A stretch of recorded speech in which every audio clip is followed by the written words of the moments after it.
So to you, Michael, because you're from the Chicago area, what are you hearing about the situation there and the local reaction to the possibility of the National Guard being deployed to that city and the surge in ICE enforcement?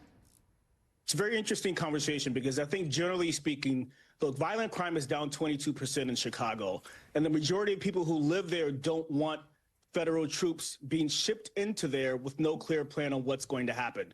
It's also true that some of them don't feel safe. And so I think this is a very complicated situation that we should discuss through this lens. Donald Trump this year cut $820 million in federal grants for policing and public safety that goes to places like Chicago and beyond. Separately, he's gutting the budgets of the FBI and the Justice Department and the ATF and everyone that keeps us safe. And so the real question is, what is Donald Trump's reasoning for doing this? I don't think people in Chicago trust his motives here.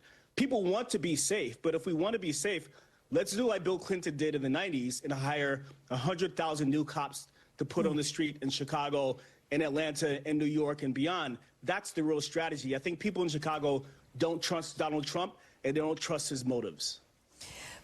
So, Michael, you have Illinois Governor J.B. Pritzker and the Chicago Mayor, Brandon Johnson. They've been very forceful in their campaigns against federal intervention in the city. Is this a sign that Democratic leaders have now fine-tuned their messaging on this issue?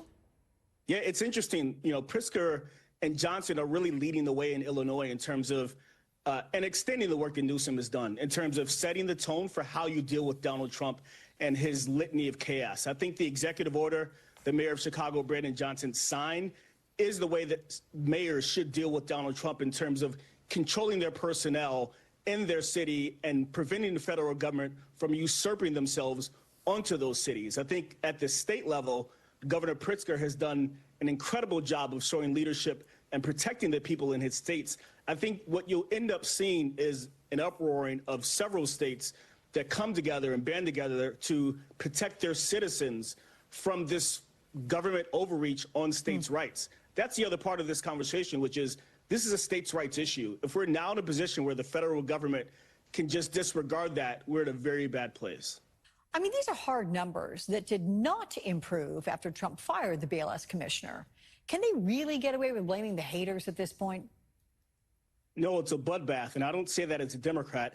I say that as someone who publishes a political intelligence newsletter read by most CEOs, and this is something we've been covering as of late, which is you have layoffs surging 40% last month. You have 7 million unemployed Americans. You have skyrocketing prices on nearly everything we buy, in large part because of Trump's trade war.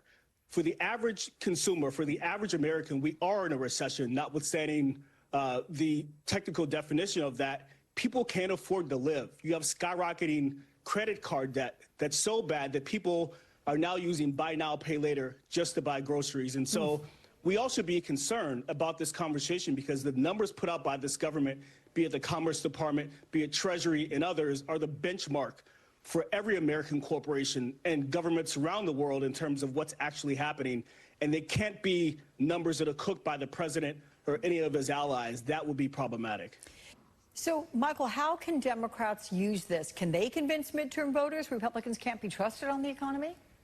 Yeah, but they have to have their own plan. What they really should do is what Republicans did in the 90s and create their own contract with America that outlines, economically speaking and otherwise, what Democrats stand for and what specifically they'll do for the American public. That would be their way forward. They can't go into the midterms and say, the other guys are bad, you should vote for us by default. Democrats have to have a plan, and I think their own contract with America would be a good first step in that direction. Resign. Is there a point that Trump decides he is too much trouble, or is his Kennedy profile too high to fire?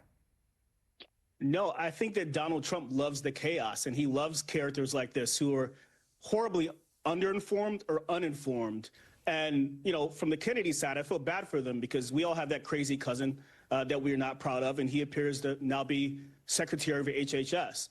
I think that as we look at this, it's problematic because this is the health and safety of all of us. If we're telling people not to get vaccinated, it's not like only those people are affected. We're all affected when we bump into them in the store or we see them at school. And so the idea that we have an HHS secretary who doesn't believe in vaccines is insane, but it's also detrimental and possibly deadly for children, for vulnerable people, and for the rest of us.